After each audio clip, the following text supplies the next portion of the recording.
Boa noite, o Canal Livre está no ar e no programa desta noite nós recebemos o governador de Pernambuco e presidente nacional do PSB, Partido Socialista Brasileiro, Eduardo Campos.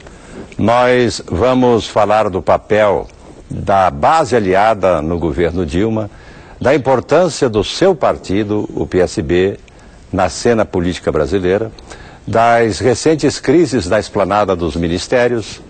Na segunda parte do programa vamos aí mergulhar de cabeça na economia e nas coisas de Pernambuco, que é uma economia que está crescendo em quantidade e em qualidade. E também dos desafios da região nordeste do país a partir desse olhar pernambucano, digamos assim.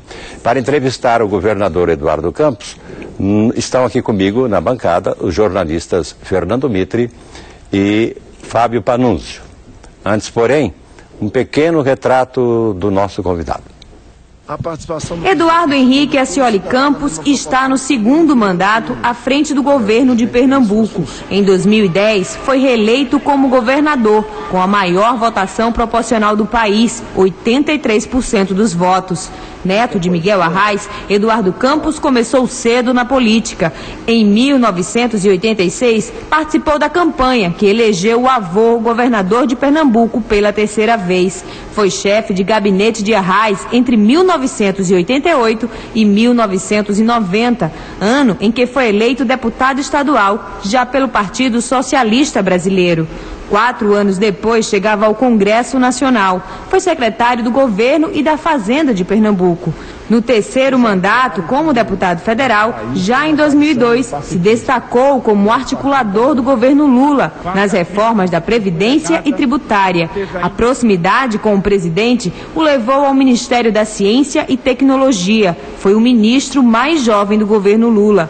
Presidente nacional do PSB desde 2005, Eduardo Campos é apontado hoje como um dos principais nomes da renovação política brasileira. Há 6 anos no comando de Pernambuco, Eduardo Campos tem entre as conquistas o crescimento da economia do Estado, hoje a maior da região. A transparência na gestão dos recursos também se tornou uma marca de seu governo. Por aqui, a população pode acessar e checar as contas públicas pela internet.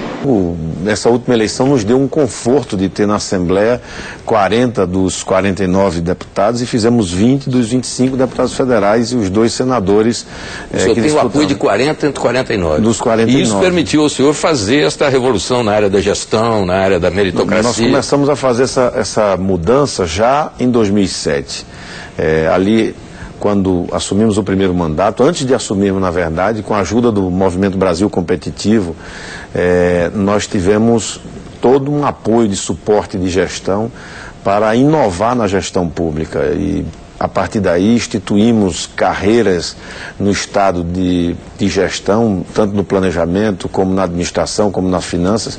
Instituímos remuneração variável na educação, na área de segurança pública, com prêmios das áreas que têm redução da violência, na área da saúde também. Prêmio para setores policiais, por exemplo, Sim, que tem bons resultados? Tem bônus trimestral para indicadores de segurança nas 26 áreas em que são distribuídos o Estado. O Estado é distribuído em 26 áreas. As áreas que batem meta tem bônus trimestral por resultado e tem um bônus anual que chega próximo a um 14º salário. E como é o sistema de acompanhamento dessas metas? Como é o controle disso? Isso tem uma equipe que faz o monitoramento e todo mês eu faço o cheque com as lideranças das equipes de polícia das 26 áreas dos números que são cotejados e levantados pela equipe técnica. Agora, governador, o que o senhor faz lá em Pernambuco? Porque o Pernambuco é Brasil, a gente tem as mesmas forças atuando ali no Poder Legislativo local. Eu queria saber o seguinte, como é que o senhor trata lá o pedido de natureza fisiológica do deputado da sua base ou do deputado da oposição, quando eventualmente o senhor precisa dele? Como é que o senhor encaminha essa negociação? Que é uma negociação que é praticamente o padrão de relação entre o Parlamento e o Poder Executivo no Brasil, né? Na verdade, nosso governo tem a participação de muitas pessoas que não são de partido nenhum. E temos a participação de representantes dos mais diversos partidos que estão compondo a nossa base de sustentação, que são 19 partidos. Nós ao chamarmos um companheiro do PDT, ou um companheiro do PT, ou alguém do PSB, ou, que vem compor o governo, os partidos me indicam um conjunto de nomes, uma lista, eu escolho o secretário. E a partir dali, ele monta a equipe dele, ele tem a delegação para montar a equipe dele. Não é como no governo federal, em que o presidente indica o ministro e alguém, o partido indica o secretário executivo ou vice-versa. Não é isso. Eu chamo alguém que vai liderar uma equipe. O seu secretário tem poderes para montar a equipe dele. Monta a equipe dele e vai me prestar resultados. Erra todo mundo. Erra todo mundo. Ele vai cobrar resultados numa gestão que tem meta, que tem medição de resultados, que tem uma governança efetiva, que semanalmente nós estamos acompanhando duas áreas do governo. Nós temos 10 objetivos estratégicos definidos no governo, que é uma leitura do nosso programa, com uma participação da sociedade em grandes seminários regionais que fizemos. Tem um mapa da estratégia e nós, a cada objetivo estratégico, vem os secretários envolvidos, por exemplo, educação e ciência e tecnologia. Vem os secretários da área, a atividade e meio. Se coloca os objetivos estratégicos que foram definidos e se vê o cronograma de execução de cada um deles. Um secretário desse que escolheu mal, dificilmente ele demora. Rapidamente, se ele compôs a equipe com alguém que não tem padrão, ele vai tirar alguém que não tem padrão, porque ele não vai passar a vergonha de estar vendo ali outros funcionarem e ele não está funcionando. Na implantação do seu projeto, na implantação desse projeto de meritocracia, até agora, qual foi a área de maior resistência dos partidos ou das repartições? Eu acho que, no início, algumas áreas específicas da máquina reagiram fortemente. Mas depois que vê que é um processo irreversível, há um certo encantamento pelo modelo, porque os efeitos começam a ser percebidos. Por exemplo, a escola. A escola que tem como referência a regional de educação.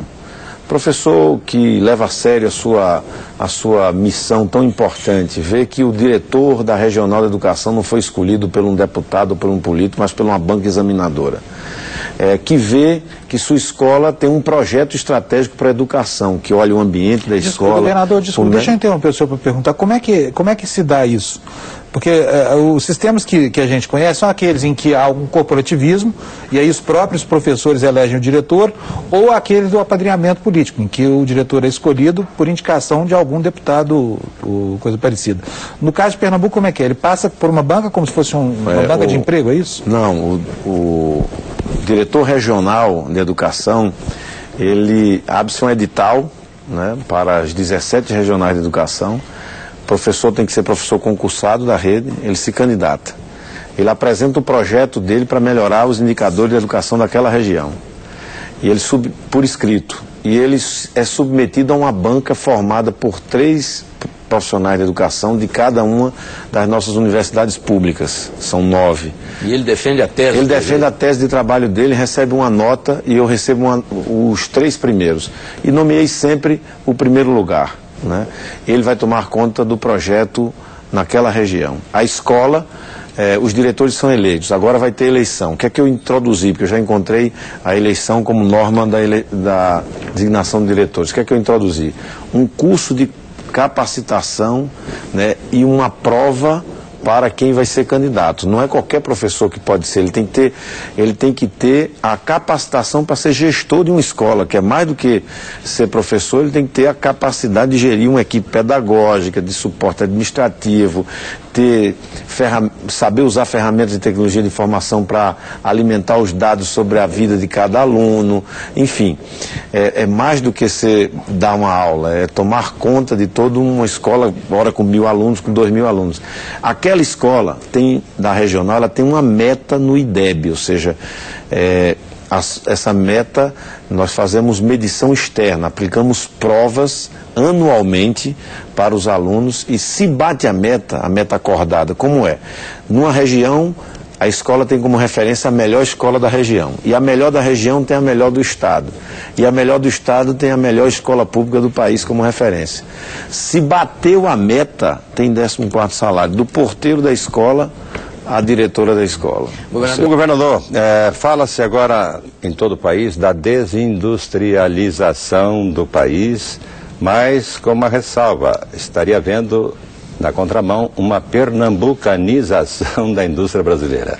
É isso mesmo?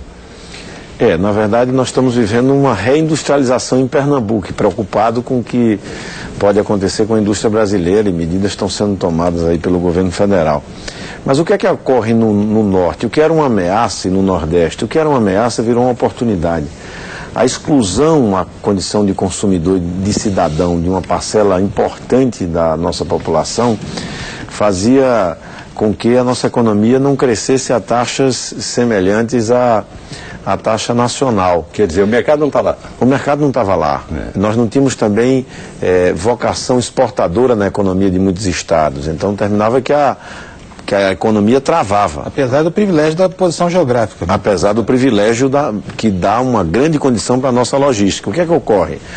Na medida em que o Brasil retoma um crescimento, e a gente vê esse crescimento também se dar com a participação da demanda interna, do mercado consumidor local, com geração de emprego, com a ascensão da renda do brasileiro e da brasileira, isso impulsiona fortemente a economia do Nordeste como um todo. E Pernambuco, mais do que a demanda, vem também os investimentos em infraestrutura, a infraestrutura da logística para fazer a distribuição no Nordeste. E aí vem ferrovia, transposição, porto de Suape com grande investimento, investimentos públicos como o da Petrobras, numa refinaria, numa planta petroquímica, e tudo isso é acrescido de investimentos de um Estado que fez o dever de casa, que saltou de 5% do que arrecadava para investir e está investindo hoje 18% do que arrecada. A Fiat essa semana anunciou... Isso vai para o Guinness. Vai para o Guinness, é o maior número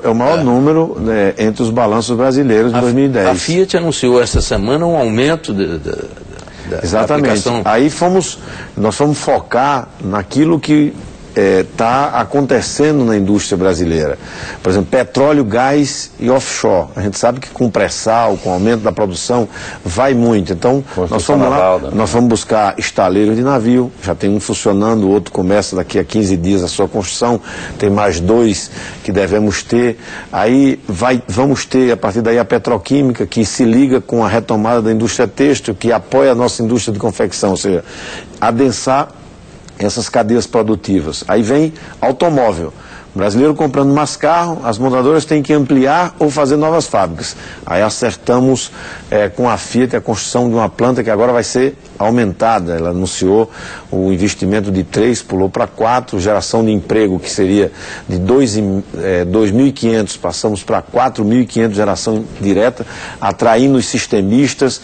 Tecnologia de informação, que é uma vocação nossa, nós estamos atraindo investimentos. Hoje o nosso Porto Digital faturou R$1 bilhão na produção de software. Vamos buscar também os serviços de call center para empregar a nossa juventude, o primeiro emprego, pagar a universidade. Bem, o Canal Livre de hoje fica por aqui. Nós agradecemos a presença do governador Eduardo Campos no programa.